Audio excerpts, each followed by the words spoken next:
6 மாதங்களுக்கு முன்னர் ஹாலியல அந்துடுவ பகுதியில் வீடொன்றின் மதில் மீது மண்மேடு சரிந்திருந்தது.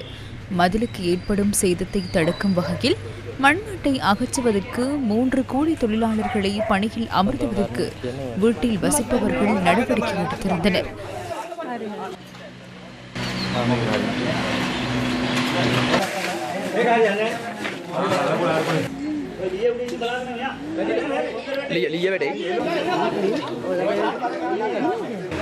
எனினும் இந்த நடவடிக்கையின் போது மண்மேடு சரிந்து விழுந்ததில் ஒருவர் மண்ணுக்குள் சிக்கினார்.